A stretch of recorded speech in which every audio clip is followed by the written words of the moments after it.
حضرت عمر کا زمانہ ہے، آپ جانتے ہاتھ میں کوڑا رکھتے تھے، تو آپ جا رہے تھے، ایک شرابی تھا ہاتھ میں، اس نے بوتل شراب کی پکڑی تھی، گلی کا موڑ کاٹا اس نے تو آگے حضرت عمر نظر آئے۔ حضرت عمر تو موقع پہ سزا دیتے تھے، ہاتھ میں درا پکڑا ہے تو اس نے دل ہی دل میں کہا مالک عمر کے قہر سے بچا لے، پکی توبہ کرتا ہوں آج کے بعد شراب نہیں پیوں گا، اور جلدی سے وہ شراب کی بوتل بکل میں بغل میں دبا لی۔ حضرت عمر بھی سر پہ پہنچ گئے اور جھڑک کے کہا کہ یہ تیرے پاس کیا ہے؟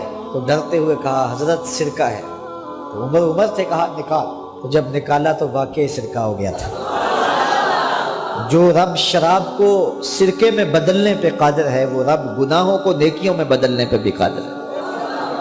تو اس کے در پہ کوئی آئے تو صحیح، جھولی پھیلائے تو صحیح، ہم تو مائل بکرم ہیں کوئی سائل ہی نہیں، راہ دکھلائیں کسے راہ روے منزل ہی نہیں۔ کوئی اس کی دہلیز پہ تو آئے، اس کی چوکھٹ پہ تو آئے، بلکہ اس کی رحمتیں تو بہانے ڈھونڈتی ہیں۔ بشر حافی ایک بہت بڑے شرابی تھے اور زندگی شراب کے نشے میں دھت گزرتی تھی۔ ایک دن گلی سے گزر رہے تھے، کاغذ کا ایک ٹکڑا دیکھا، اس پہ رب کا نام لکھا تھا۔ یار بندہ گناہ گار ہو بے ادب نہ ہو، گناہ گار ہو بے ادب نہ ہو۔ تو کاغذ کے ٹکڑے پہ رب کا نام لکھا تھا، اس کو اٹھایا، چوما، صاف کیا، خوشبو لگائی اور اونچی جگہ پہ رکھ دیا کہ یہ میرے رب کا نام ہے، اور شراب پینے پھر میخانے میں چلے گئے۔ وقت کے ولی کو الہام ہوا، جا ڈھونڈ بشر کو اور میرا سلام دے، اور اسے کہہ کہ تیرے رب نے تیرے سارے گناہ معاف کر دیے۔ نکلا، پوچھا بشر کون ہے؟ لوگوں نے کہا وہ تو بہت بڑا شرابی ہے۔ اللہ اکبر۔ گھر پوچھا، کہا وہ شراب خانے میں۔ شراب خانے میں پیچھے چلے گئے۔ وقت کا ولی اللہ شراب خانے کے دروازے پہ دستک دے رہا ہے۔ اندر سے آواز آئی، کون؟ نام بتایا، کہا میں بشر کو ملنا چاہتا ہوں۔ کہا وہ تو نشے میں دھت پڑا ہے۔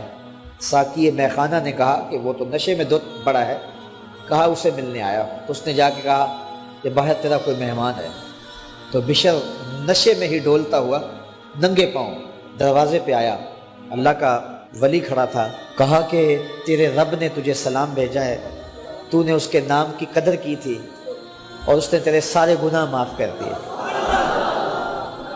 بشر حافی ننگے پاؤں تھے، اس وقت نشے میں تھے۔ نشہ شراب کا تھا، لیکن رب کا سلام آیا تو یہ نشہ اس سے بھی اوپر تھا۔